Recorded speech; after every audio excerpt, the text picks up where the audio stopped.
ಅಭ್ಯರ್ಥಿಯಾಗಿ ನಾನೇ ಕಣಕ್ಕಿಳಿತೀನಿ ಅಂತ ಪಟ್ಟು ಹಿಡಿದು ಕೂತಿದ್ದಾರೆ ಸಿಪಿ ಯೋಗೇಶ್ವರ್. ಚನ್ನಪಟ್ಟಣ ಕ್ಷೇತ್ರವನ್ನ ತಮ್ಮ ಪಾಲಾಗಿಸಿಕೊಳ್ಬೇಕು ಅಂತ ಡಿಕೆ ಶಿವಕುಮಾರ್ ಹಾಗೆ ಡಿಕೆ ಸುರೇಶ್ ಕಾಂಗ್ರೆಸ್ ಪಕ್ಷದಿಂದ ಸಾಕಷ್ಟು ತಂತ್ರಗಾರಿಕೆಯನ್ನ ಮಾಡ್ತಾ ಇದ್ದಾರೆ. ಜೆಡಿಎಸ್ನ ಯುವ ಘಟಕದ ಅಧ್ಯಕ್ಷರಾದಂತಹ ನಿಖಿಲ್ ಕುಮಾರಸ್ವಾಮಿ ಅವರನ್ನೇ ಈ ಒಂದು ಕ್ಷೇತ್ರದಿಂದ ಸ್ಪರ್ಧೆ ಮಾಡಿಸಬೇಕು ಅನ್ನುವಂತಹ ಚಿಂತನೆಯಲ್ಲಿ ಕುಮಾರಸ್ವಾಮಿ ಅವರು ಇದ್ದಾರೆ. ಗ್ಯಾರಂಟಿ ಗ್ಯಾರಂಟಿ ಗ್ಯಾರಂಟಿ, ಇದು ಗ್ಯಾರಂಟಿ ನ್ಯೂಸ್. ಸುದ್ದಿ ಖಚಿತ, ನ್ಯಾಯ ನಿಶ್ಚಿತ. ದಿನೇ ದಿನೇ ಗೊಂದಲದ ಗೂಡಾಗ್ತಾ ಇದೆ ಚನ್ನಪಟ್ಟಣ ಉಪಚುನಾವಣೆ ಕ್ಷೇತ್ರ. ಇತ್ತ ಮೈತ್ರಿ ಅಭ್ಯರ್ಥಿಯಾಗಿ ನಾನೇ ಕಣಕ್ಕಿಳಿತೀನಿ ಅಂತ ಪಟ್ಟು ಹಿಡಿದು ಕೂತಿದ್ದಾರೆ ಸಿಪಿ ಯೋಗೇಶ್ವರ್ ಅವರು. ಹಾಗೆ ಸಿಕ್ಕಿರುವಂತಹ ಅವಕಾಶವನ್ನ ಬಿಡಬಾರದು, ಚನ್ನಪಟ್ಟಣ ಕ್ಷೇತ್ರವನ್ನ ತಮ್ಮ ಪಾಲಾಗಿಸ್ಕೊಳ್ಬೇಕು ಅಂತ ಡಿಕೆ ಶಿವಕುಮಾರ್ ಹಾಗೆ ಡಿಕೆ ಸುರೇಶ್ ಕಾಂಗ್ರೆಸ್ ಪಕ್ಷದಿಂದ ಸಾಕಷ್ಟು ತಂತ್ರಗಾರಿಕೆಯನ್ನ ಮಾಡ್ತಾ ಇದ್ದಾರೆ. ಇತ್ತ ಕುಮಾರಸ್ವಾಮಿ ಅವರಿಗೆ ಚನ್ನಪಟ್ಟಣ ಕ್ಷೇತ್ರವನ್ನ ಸಿಪಿ ಯೋಗೇಶ್ವರ್ ಅವ್ರಿಗೆ ಬಿಟ್ಟು ಕೊಡೋದಕ್ಕೆ ಯಾವುದೇ ರೀತಿಯಾದಂತಹ ಕಿಂಚಿತ್ತೂ ಕೂಡ ಮನಸ್ಸಿಲ್ಲ. ಯಾಕಂದ್ರೆ ಹಳೆ ಮೈಸೂರು ಭಾಗದಲ್ಲಿ ಕುಮಾರಸ್ವಾಮಿ ಅವರಿಗೆ ಉಳಿದಿರುವಂತಹ ಒಂದೇ ಒಂದು ಕ್ಷೇತ್ರ ಅಂದ್ರೆ ಅದು ಚನ್ನಪಟ್ಟಣ ಕ್ಷೇತ್ರ. ಆ ಒಂದು ಚನ್ನಪಟ್ಟಣ ಕ್ಷೇತ್ರ ಅಂದ್ರೆ ವಿಧಾನಸಭಾ ಚುನಾವಣೆಯಲ್ಲಿ ಇದೇ ಸಿಪಿ ಯೋಗೇಶ್ವರ್ ಎದುರು ಸ್ಪರ್ಧೆ ಮಾಡಿ ಗೆಲುವನ್ನ ಸಾಧಿಸಿಕೊಂಡು ತಮ್ಮ ಕ್ಷೇತ್ರವನ್ನಾಗಿಸಿಕೊಂಡಿದ್ರು ಕುಮಾರಸ್ವಾಮಿ ಅವರು.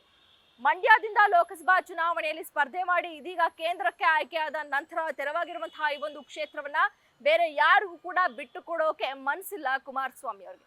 ಸೊ ಹಾಗಾಗಿ ತಮ್ಮ ಪುತ್ರ ಅಂದ್ರೆ ಜೆಡಿಎಸ್ನ ಯುವ ಘಟಕದ ಅಧ್ಯಕ್ಷರಾದಂತಹ ನಿಖಿಲ್ ಕುಮಾರಸ್ವಾಮಿ ಅವರನ್ನೇ ಈ ಒಂದು ಕ್ಷೇತ್ರದಿಂದ ಸ್ಪರ್ಧೆ ಮಾಡಿಸ್ಬೇಕು ಅನ್ನುವಂತಹ ಚಿಂತನೆಯಲ್ಲಿ ಕುಮಾರಸ್ವಾಮಿ ಅವರು ಇದ್ದಾರೆ. ಆದ್ರೆ ರಾಜಕೀಯ ಮೂಲದಲ್ಲಿ ಬರ್ತಾ ಇರುವಂತಹ ಮಾತುಗಳೇನು ಅಂತಂದ್ರೆ, ನಿಖಿಲ್ ಕುಮಾರಸ್ವಾಮಿ ಅವರು ಏನಾದ್ರೂ ಸ್ಪರ್ಧೆ ಮಾಡಿದ್ರೆ ಗೆಲ್ಲುವ ಸಾಧ್ಯತೆ ತುಂಬಾ ಕಡಿಮೆ ಇದೆ ಅನ್ನುವಂಥದ್ದು ಇದೀಗ ರಾಜಕೀಯ ವಲಯದಲ್ಲಿ ಕೇಳ್ತಾ ಇರುವಂಥದ್ದು. ಚನ್ನಪಟ್ಟಣದಲ್ಲಿ ಸಿಪಿ ಯೋಗೇಶ್ವರ್ ಅವರು ತಮ್ಮ ಪ್ರಾಬಲ್ಯವನ್ನ ಉಳಿಸ್ಕೊಂಡಿದ್ದಾರೆ.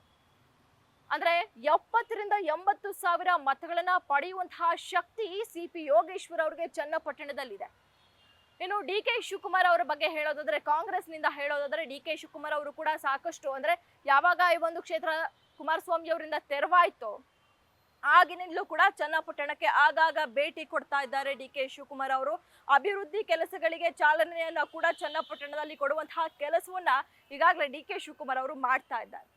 ಸೊ ಇದೀಗ ಅಂದ್ರೆ ಮೈತ್ರಿ ಅಭ್ಯರ್ಥಿಯಾಗಿ ಏನಾದ್ರೂ ಸಿಪಿ ಯೋಗೇಶ್ವರ್ ಅವ್ರಿಗೆ ಟಿಕೆಟ್ ಸಿಗ್ಲಿಲ್ಲ ಅಂತ ಅಂದ್ರೆ ನಾನು ಬಂಡಾಯವಾಗಿ ಸ್ಪರ್ಧೆ ಮಾಡ್ತೇನೆ ಅಂತ ಖಾಸಗಿ ಕಾರ್ಯಕ್ರಮಗಳಲ್ಲಿ ಖಾಸಗಿ ವೇದಿಕೆಯಲ್ಲಿ ಸಾಕಷ್ಟು ಬಾರಿ ಬಹಿರಂಗವಾಗಿಯೇ ಸಿಪಿ ಯೋಗೇಶ್ವರ್ ಅವರು ಹೇಳಿಕೆಗಳನ್ನ ಕೊಟ್ಟಿದ್ರು. ಅಂದ್ರೆ ಯಾವುದೋ ಒಂದು ಅಂದ್ರೆ ಬಿಜೆಪಿಯಿಂದ ಆದ್ರೂ ಸ್ಪರ್ಧೆ ಮಾಡಿಸಿ ಅಥವಾ ಜೆಡಿಎಸ್ ಇಂದ ಆದ್ರೂ ಸ್ಪರ್ಧೆ ಮಾಡಿಸಿ ಅಥವಾ ಮೈತ್ರಿ ಅಭ್ಯರ್ಥಿ ಆಗಾದ್ರೂ ಸ್ಪರ್ಧೆ ಮಾಡಿಸಿ, ಇವೆಲ್ಲವೂ ಕೂಡ ಆಗ್ಲಿಲ್ಲ ಅಂದ್ರೆ ನಾನು ಬಂಡಾಯವಾಗಿ ಸ್ಪರ್ಧೆ ಮಾಡೋದು ಖಚಿತ ಅನ್ನುವಂತಹ ಹೇಳಿಕೆಯನ್ನ ಸಾಕಷ್ಟು ಬಾರಿ ಕೊಟ್ಟಿದ್ದಾರೆ.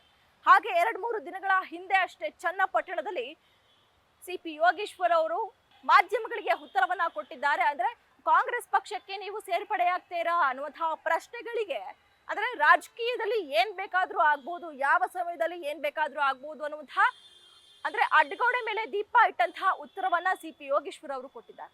ಹಾಗಾದ್ರೆ ಸಿಪಿ ಯೋಗೇಶ್ವರ್ ಅವರು ಕಾಂಗ್ರೆಸ್ ಪಕ್ಷಕ್ಕೆ ಜಿಗಿತಾರಾ ಅಥವಾ ಬಂಡಾಯವಾಗಿ ಸ್ಪರ್ಧೆ ಮಾಡ್ತಾರಾ ಅಥವಾ ಮೈತ್ರಿ ಅಭ್ಯರ್ಥಿಯಾಗಿ ಸಿಪಿ ಯೋಗೇಶ್ವರ್ ಅವರಿಗೆ ಟಿಕೆಟ್ ಸಿಗುತ್ತಾ ಅನ್ನುವಂಥದ್ದು ಸಾಕಷ್ಟು ಗೊಂದಲಕ್ಕೆ ಈಡು ಮಾಡಿಕೊಟ್ಟಿರುವಂಥದ್ದು. ಯಾಕಂದ್ರೆ ಏನಾದ್ರೂ ಸಿಪಿ ಯೋಗೇಶ್ವರ್ ಅವರು ನಾನು ಬಂಡಾಯವಾಗಿ ಸ್ಪರ್ಧೆ ಮಾಡ್ತೇನೆ ಅಂತ ನಿಂತ್ಕೊಂಡ್ರೆ ಇತ್ತ ಬಿಜೆಪಿ ಇಂದನೂ ಕೂಡ ಸ್ಪರ್ಧೆ ಮಾಡ್ಬೇಕಾಗುತ್ತೆ ಒಬ್ಬ ಅಭ್ಯರ್ಥಿ, ಇತ್ತ ಜೆಡಿಎಸ್ ಇಂದಲೂ ಕೂಡ ಸ್ಪರ್ಧೆ ಮಾಡ್ಬೇಕಾಗುತ್ತೆ, ಅಥವಾ ಮೈತ್ರಿ ಅಭ್ಯರ್ಥಿಯಾಗಿ ಯಾರಿಗೋ ಒಬ್ಬರಿಗೆ ಟಿಕೆಟ್ ಸಿಕ್ತು ಅಂತ ಆದ್ರೂ ಕೂಡ ಇತ್ತ ಕಾಂಗ್ರೆಸ್ನಿಂದ ಕೂಡ ಡಿಕೆ ಸುರೇಶ್ ಅವ್ರನ್ನ ಸ್ಪರ್ಧೆ ಮಾಡಿಸೋಕೆ ಚಿಂತನೆಯನ್ನ ನಡೆಸ್ತಾ ಇದ್ದಾರೆ ಡಿಕೆ ಶಿವಕುಮಾರ್ ಅವರು. ಸೊ ಇಲ್ಲಿ ಅಂದ್ರೆ ಬಿಜೆಪಿಗೆ ಇರುವಂತಹ ಮತ, ಜೆಡಿಎಸ್ಗೆ ಇರುವಂತಹ ಮತ, ಇತ್ತ ಸಿಪಿ ಯೋಗೇಶ್ವರ್ ಅವ್ರಿಗೆ ಇರುವಂತಹ ಮತ ಎಲ್ಲವೂ ಕೂಡ ಡಿವೈಡ್ ಆಗುತ್ತೆ.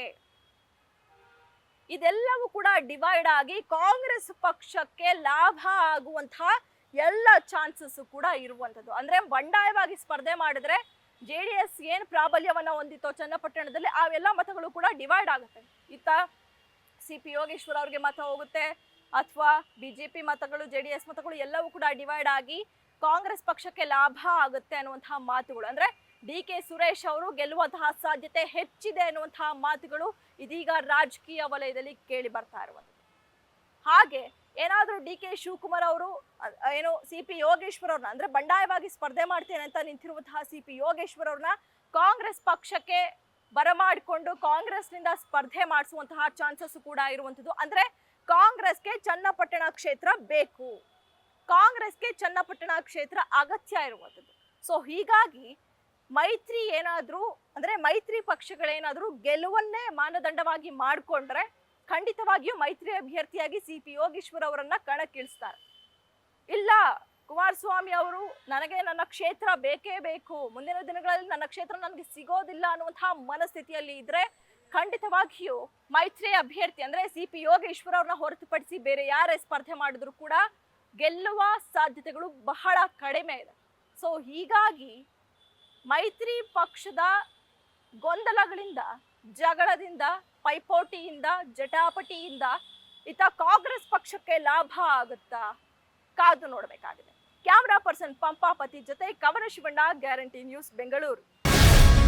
ಗ್ಯಾರಂಟಿ ನ್ಯೂಸ್, ಸುದ್ದಿ ಖಚಿತ, ನ್ಯಾಯ ನಿಶ್ಚಿತ.